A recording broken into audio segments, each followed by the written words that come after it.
Kalau berkaca dari pengalaman Anda menjadi pejabat publik sejak di Bupati, kita ada cuplikan ketika Anda masih dulu, kita dengar sama-sama cuplikannya. Hebat juga. Baru buka pabrik, verifikasi udah gagal. Yang mau berantem itu kan. Ngekiin gitu loh. Kita diperas habis. Ditekan untuk main, udah ada apa-apa, kita juga yang kena dosanya gitu loh. Lu gak mau main, lu gak bisa dapat proyek. Ngekiin gitu loh. Ngekiin? Pengalaman apa itu persisnya Pak Ahok yang Anda rasa ngekiin itu? Ya, pengalaman kita pabrik, kita izin kadang-kadang gitu kan. Kita udah kasih uang pun kadang-kadang kan kalau ada lawan kita mau matiin kita, dia sogok lagi bisa neken kita kan. Jadi memang tidak ada kepastian usaha gitu loh. Dulu kan pemerintah, bisa contoh, saya main di Belitung. Pemerintah membuat peraturan tidak boleh menambang pasir dikirim begitu saja. Harus diolah. Lalu saya buat pabrik pengolahan. Udah buat pabrik pengolahan, karena kosnya lebih tinggi, kita nggak bisa upeti lebih banyak kan. Dimusuhin. Ya kan ngekiin gitu. Dimusuhinnya itu seperti apa? Ya dimacam-macamin lah. Sulit ditangkap lah, dan dibilang ini izin ini kurang, datang periksa ini. Ya makanya saya waktu pabrik saya tutup, bapak saya bilang kan, kamu lupa ya pepatah kuno, orang miskin jangan lawan orang kaya. Orang kaya yang nantang pejabat bangkrut loh. Nah kalau lu demen lawan pejabat, jadi pejabat aja. Ya makanya saya jadi pejabat lebih enak kan. Tapi sejak karena pengalaman itulah, kenapa kemudian menjadi pejabat Anda tidak mau menyulitkan yang karena pengalaman itu? Bukan itu juga, karena memang kewajiban kita kan itu sebetulnya. Ya gimana sih kalau hukumnya wajib gitu loh. Itu ya nggak usah disuruh juga, memang wajibnya kamu itu kok. Justru saya bilang kan, kalau kita melakukan sesuatu yang seharusnya kita lakukan, itu nggak perlu dapat penghargaan. Justru kalau kamu tidak melakukan itu, kamu terkutuk, karena kamu disumpah. Nah, saya juga bilang sama adik saya, apa yang membuat kita bangga sekarang jadi pejabat? Karena ini kerjaan tuh pakai sumpah, saya bilang. Jadi pengusaha tuh nggak ada sumpahnya. Kalau dia kan disumpah kan, ini disumpah ya sudah. Kita bangga dong. Kita disumpah untuk melakukan sesuatu. Ya kalau kita lakukan sesuatu, nggak ada yang dibanggain. Memang sumpah kamu kok gitu loh. Kita bertanya juga kepada orang terdekat Anda Pak Ahok tentang pengalaman yang Anda alami selama menjadi pejabat. Ini dia pengakuannya. Kita dengar sama-sama. Mungkin saya bisa cerita dari waktu zaman Bapak harus berhenti bupati karena mencalonkan diri jadi gubernur. Jadi pada saat itu sebenarnya pada hari terakhir perhitungan suara, Bapak itu sebenarnya udah menang. Tapi karena nggak tahu sesuatu kejadian, akhirnya kan Bapak kalah 14.000. Dan akhirnya kita bawa kasus ini karena didorong sama teman-teman untuk dibawa ke MK.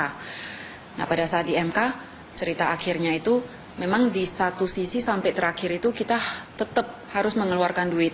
Karena ada oknum tertentu yang meminta dengan harga tertentu supaya kita bisa mencalonkan, mendapat kursi itu. Dan teman-teman memang membisikin seperti ini. Makanya kalau uang udah di depan mata, ya siapapun manusia, kita harus akui kita punya lemah daging. Dan apalagi disupport sama teman-teman mengatakan demikian. Ini kan sebenarnya porsinya kamu, Hok. Kamu harusnya dapat itu. Jadi ini hanya, kalau kita mampu bayarin, ini hanya mengembalikan porsi. Jadi ini tidak dosa.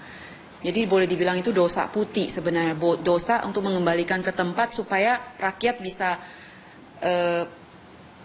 disejahterakan. Seperti itulah dorongan dari teman-teman.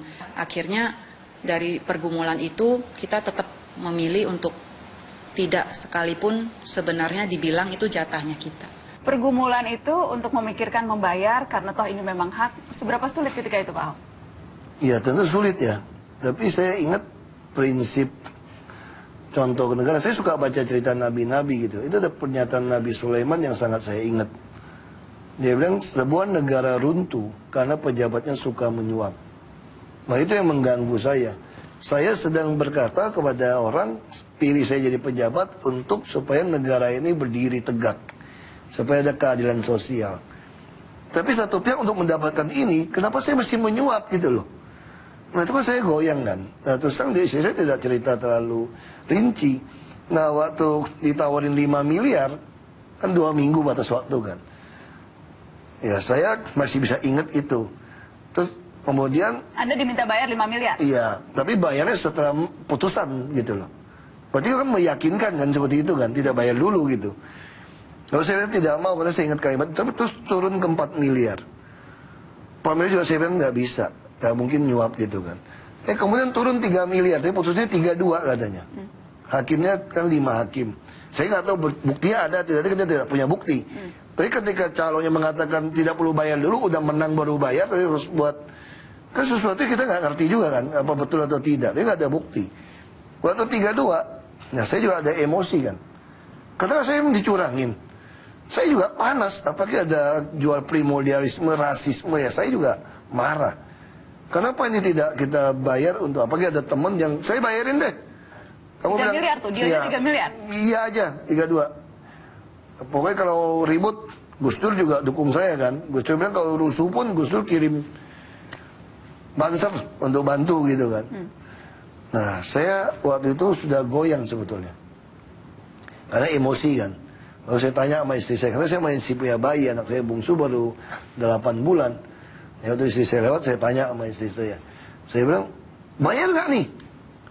32 gitu, jadi gubernur kita kan. Saya kan ada emosi gitu. Nah, istri saya sampai nyelonong, ya mungkin dia jawabnya ngelantur juga. Dia bilang, terserah kamu lah. Mau jadi murid Yesus apa murid Barabas katanya. Ini cerita Alkitab. Lalu dia nyelonong. Saya nggak cerita itu. Saya terus terang saya blank. Kenapa? Karena saya sudah marah, sudah ambisi untuk menang. Lalu waktu saya duduk tenang, pikirkan itu, baru saya ingat cerita itu. Cerita itu, Nabi Isa kan mau dihukum mati, cerita di depan Pilatus. Waktu itu Pilatus tanya sama masyarakat Yahudi, siapa yang mau kalian pilih saya bebaskan. Itu kan kayak voting nih, head to head ini. 1 lawan 1 nih. Mau pilih Yesus yang tidak ada salah, Nabi Isa, atau Barabas, penjahat, pembunuh, pencuri. Tapi kan orang dendam sama Nabi Isa, mereka bilang pilih Barabas. Kalah voting, itu Nabi Isa. Nah itu langsung membuat saya berpikir, saya katanya mau menegakkan stand firm untuk bring justice. Untuk bawa truth, justice. Bagaimana saya mau ikut jadi penjahat gitu loh. Untuk menang dengan cara seperti penjahat gitu. Makanya istri saya, dia juga asal ngomong aja sebetulnya gitu, dia nyelonong gitu. Makanya saya putuskan waktu itu, saya nggak bisa lakukan. Dan saya juga beruntung ada almarhum Sarir dan Dr. Sarir Ciil, kan ketua partai saya.